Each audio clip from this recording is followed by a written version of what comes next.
Unë kam 3 fëmijë, dhe ata se cili do në kujdesin kohën edhe për kushtimin që ka nevojë dhe dikush duhet të ajap atyre, por e falenderoj shumë shoqën time për kohën, mundësinë dhe hapësirën që jep, edhe duke ditur dhe mbështetjen që unë të pasaj të kem kohën e duhur edhe sakrifikoj kohën me familje ose në punën time profesionale që të mund të jap kujdesin që shqiptarët e meritojnë apo çështja jonë që mendoj që është shumë e rëndësishme dhe i ndihmon çështjes tonë.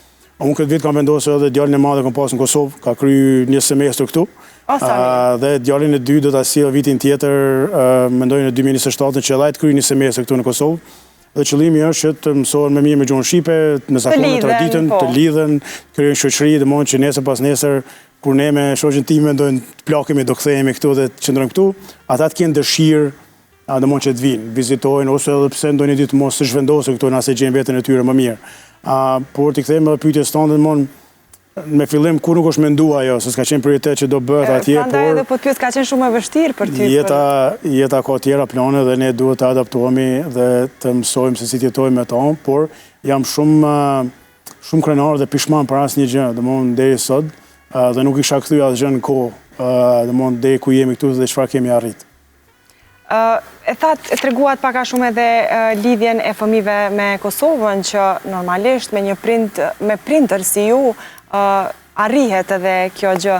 Si e përshkruan djalin këtë rast komunikimin me Kosovën, shkollën këtu? Sepse është një farë presioni ndoshta edhe për të.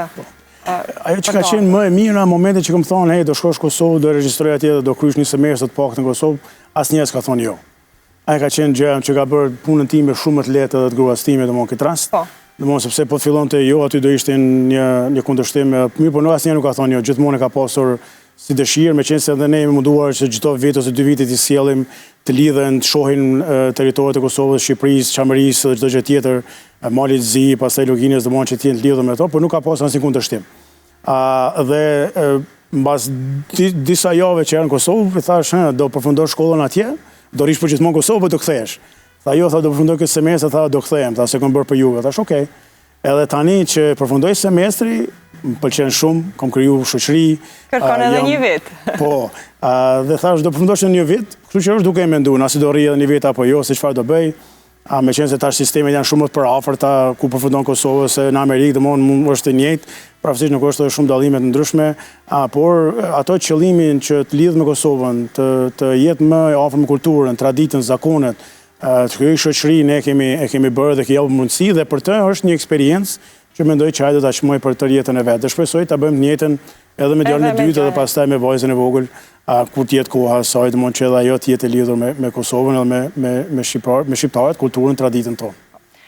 Mentor, në fakt, po mendoja, derisa po tregoje që fëmijët e tu kanë ardhur këtu, e ke menduar ndonjëherë që të jetë një urë lidhse dhe shoqata vatra, që shqiptarët kenë mundësi përmes shoqatës të sjellin fëmijët e tyre të paktën një semestër ose një vit në Kosovë?